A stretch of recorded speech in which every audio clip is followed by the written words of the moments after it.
विवेक चूड़ामणि का उपसंहार। इस प्रकार आत्मानंद और तत्वबोध को प्राप्त हुए उस शिष्य श्रेष्ठ को प्रणाम करते देख महात्मा गुरुदेव अति प्रसन्न चित्त से फिर इस प्रकार श्रेष्ठ वचन कहने लगे।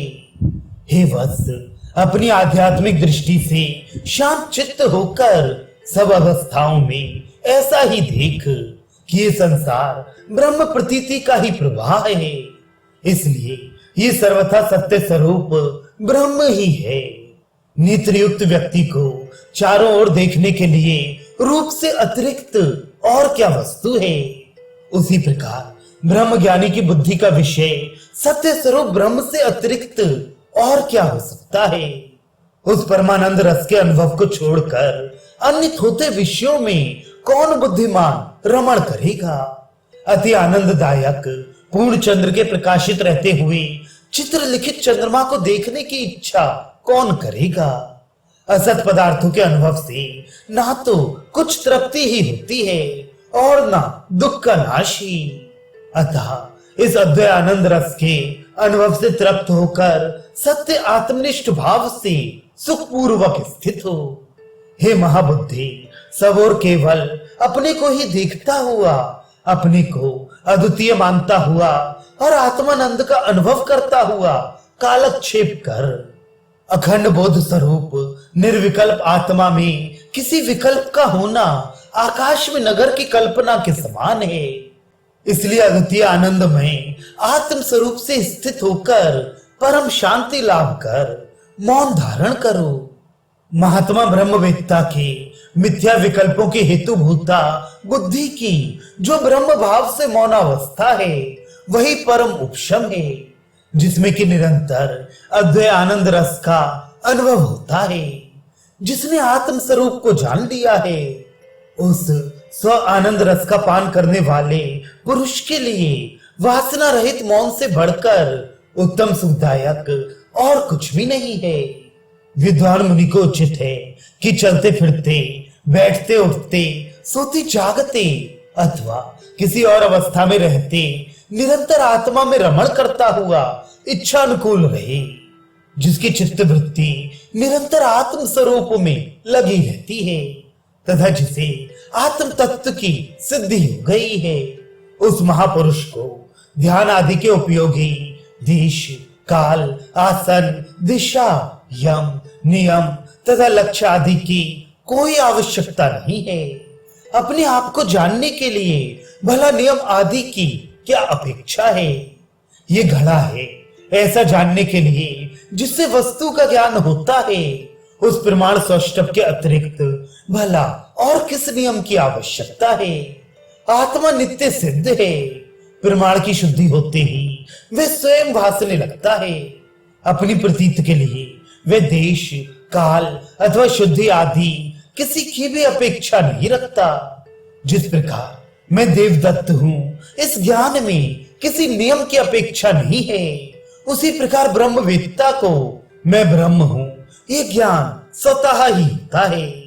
सूर्य से जैसे जगत प्रकाशित होता है वैसे ही जिसके प्रकाश से समस्त असत और तुच्छ अनात्म पदार्थ भासते हैं, उनको भासित करने वाला और कौन हो सकता है। वेद, शास्त्र, पुराण और समस्त भूत मात्र जिससे अर्थवान हो रहे हैं, उस सर्व साक्षी परमात्मा को और कौन प्रकाशित करेगा। ये सर्व साक्षी आत्मा स्वयं प्रकाश, अनंत शक्ति, अप्रमेय और सर्व अनुभव स्वरूप है।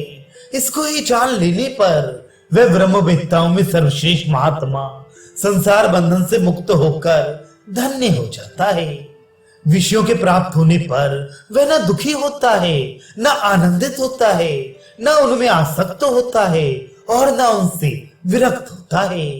वह तो निरंतर आत्मानंद रस से तृप्त होकर स्वयं अपने आप में ही क्रीड़ा करता और आनंदित होता है। जिस प्रकार खिलौना मिलने पर बालक अपनी भूख और शारीरिक व्यथा को भूलकर उससे खेलने में लगा रहता है, उसी प्रकार अहंकार और ममता से शून्य होकर विद्वान अपनी आत्मा में आनंद पूर्वक रमण करता रहता है।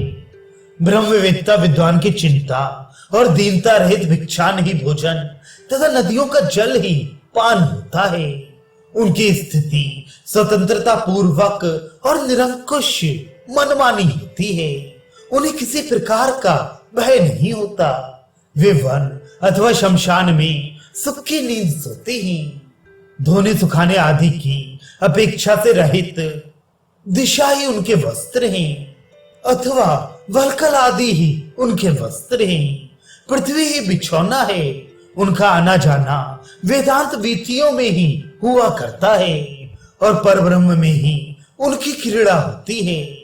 जो आत्मज्ञानी महापुरुष इस शरीर रूप विमान में बैठकर अर्थात अपने सर्व अभिमान शून्य शरीर का आश्रय लेकर दूसरे के द्वारा उपस्थित किए समस्त विषयों को बालक के समान भोगता है, किंतु वास्तव में वह प्रकट चिन्ह रहित और बाह्य पदार्थों में आसक्ति रहित होता है। चैतन्य रूप वस्त्र से युक्त वे महाभाग्यवान पुरुष वस्त्रहीन वस्त्र युक्त अथवा मृग चर्म आदि धारण करने वाला होकर उन्मत्त के समान, बालक के समान अथवा पिशाच आदि के समान स्वेच्छानुकूल भूमंडल में विचरता रहता है। स्वयं सर्वात्म भाव से स्थित, सदा अपने आत्मा में ही संतुष्ट और अकेला विचरने वाला वह मुनि अपनी इच्छानुसार जब इच्छा हो तब अन्न ग्रहण करता है और मनमाना रूप धारण कर विचरता रहता है। ब्रह्मवेत्ता महापुरुष कहीं मूढ़, कहीं विद्वान और कहीं राजा महाराजाओं के से ठाट बाट से युक्त दिखाई देता है। वह कहीं भ्रांत, कहीं शांत और कहीं अजगर के समान निश्चल भाव से पड़ा दिख पड़ता है। इस प्रकार निरंतर परमानंद में मग्न हुआ विद्वान कहीं सम्मानित, कहीं अपमानित और कहीं अज्ञात रहकर अलक्षित गति से विचरता है। वे निर्धन होने पर भी सदा संतुष्ट, असहाय होने पर भी महाबलवान, भोजन न करने पर भी नित्य तृप्त और विषम भाव से बरतता हुआ भी समदर्शी होता है।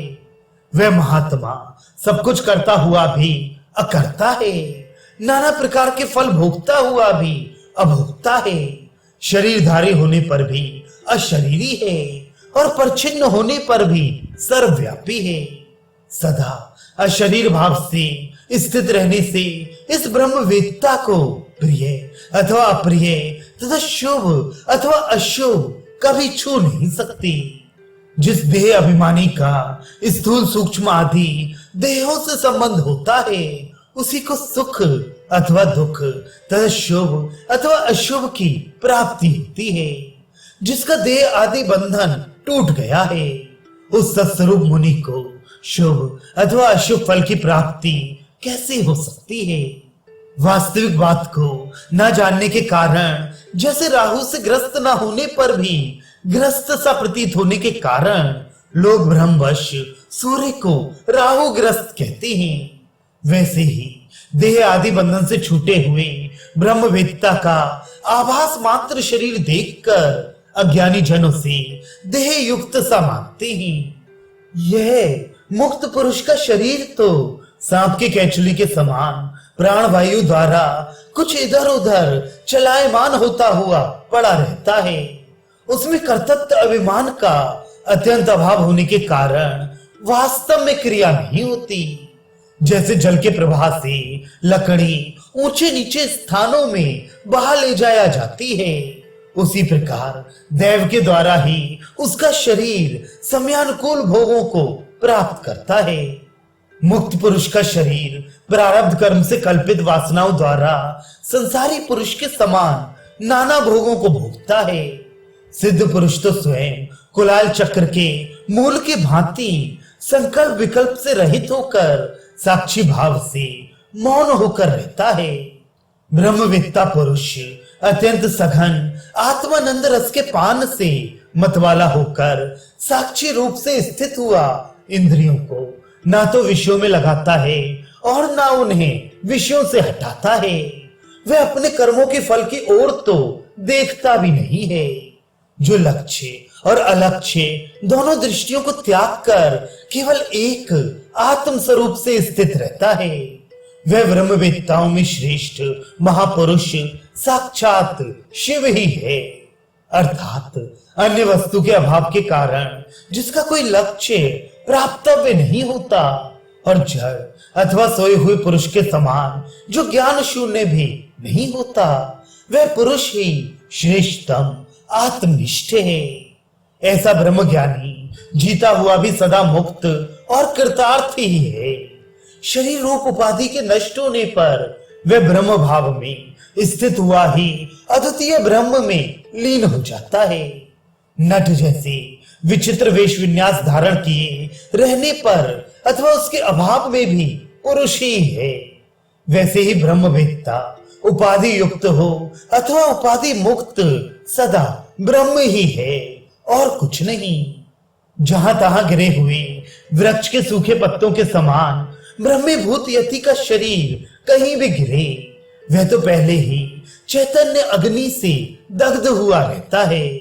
सत्स्वरूप ब्रह्म में सदैव परिपूर्ण अद्वितीय आनंद स्वरूप से स्थित रहने वाले मुनि को इस त्वचा मांस और मलमूत्र के पिंड को त्यागने के लिए किसी योग्य देश काल आदि की अपेक्षा नहीं होती, क्योंकि मोक्ष हृदय की अविद्या रूप ग्रंथि के नाश को ही कहते हैं।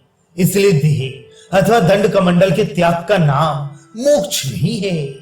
वृक्ष का सूख कर झड़ा हुआ पत्ता नाली में, नदी में, शिवालय में अथवा किसी चबूतरे पर कहीं भी गिरे, उससे वृक्ष का क्या हानि लाभ हो सकता है।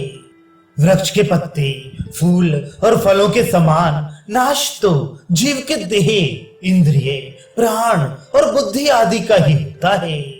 सदानंद स्वरूप स्वयं आत्मा का नाश कभी नहीं होता, वह तो वृक्ष के समान नित्य निश्चल है। प्रज्ञान घन यह आत्मा का लक्षण उसकी सत्यता का सूचक है। विज्ञजन ऐसा वर्णन करके उपाधि कल्पित वस्तु का ही विनाश बतलाते हैं।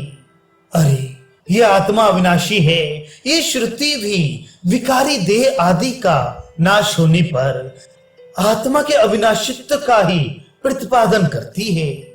जिस प्रकार पत्थर वृक्ष तृण अन्न भूसा और वस्त्र आदि जलने पर मिट्टी ही हो जाते हैं, उसी प्रकार देह इंद्रिय प्राण और मन आदि संपूर्ण दृश्य पदार्थ ज्ञानाग्नि से दग्ध हो जाने पर परमात्म स्वरूप ही हो जाते हैं। जैसे सूर्य का प्रकाश होने पर उससे विपरीत स्वभाव वाला अंधकार उसी में लीन हो जाता है, वैसे ही संपूर्ण दृश्य प्रपंच ज्ञानोदय होने पर ब्रह्म में ही लीन हो जाता है। घड़े के नष्ट हो जाने पर जैसे घटाकाश महाकाश ही हो जाता है, वैसे ही उपाधि का लय होने पर ब्रह्मवेत्ता स्वयं ब्रह्म ही हो जाता है। जैसे दूध में मिलकर दूध, तेल में मिलकर तेल और जल में मिलकर जल एक ही हो जाते हैं, वैसे ही आत्मज्ञानी मुनि आत्मा में लीन होने पर आत्म स्वरूप ही हो जाता है। अखंड सत्ता मात्र से स्थित होना ही विदेह कैवल्य है। इस प्रकार ब्रह्म भाव को प्राप्त होकर ये यति फिर संसार चक्र में नहीं पड़ता। ब्रह्म और आत्मा के एकत्व ज्ञान रूप अग्नि से अविद्या जन्य शरीर आदि उपाधि के दग्ध हो जाने पर तो ये ब्रह्मवेत्ता ब्रह्म रूप ही हो जाता है।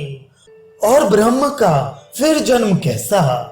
बंधन और मोक्ष माया से ही हुए हैं, वे वस्तुतः आत्मा में नहीं है। जैसे क्रियाहीन रज्जु में सर्प प्रतीति का होना न होना ब्रह्म मात्र है, वास्तव में नहीं। अज्ञान के आवरण शक्ति के रहने और न रहने से ही क्रमशः बंध और मोक्ष कहे जाते हैं, और ब्रह्म का कोई आवरण हो नहीं सकता, क्योंकि उससे अतिरिक्त और कोई वस्तु है नहीं, अतः वह अनावृत है। यदि ब्रह्म का भी आवरण माना जाए तो अद्वैत सिद्ध नहीं हो सकता, और द्वैत श्रुति को मान्य नहीं है। बंध और मोक्ष दोनों बुद्धि के गुण हैं।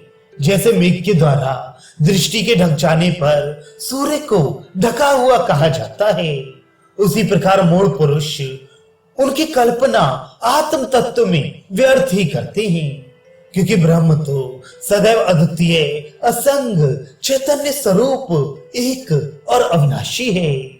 पदार्थ का होना और ना होना, ऐसा जो ज्ञान है वह बुद्धि का ही गुण है, नित्य वस्तु आत्मा का नहीं। इसलिए आत्मा में यह बंध और मोक्ष दोनों माया से कल्पित हैं, वस्तुतः नहीं है। क्योंकि आकाश के समान निरवयव, निष्क्रिय, शांत, निर्मल, निरंजन और अद्वितीय परम तत्व में कल्पना कैसे हो सकती है। अतः परमार्थ वास्तविक बात तो यही है कि ना किसी का नाश है, न उत्पत्ति है, न बंधन है और न कोई साधक है, तथा न मुमुक्षु अर्थात मुक्त होने की इच्छा वाला है, न मुक्त है।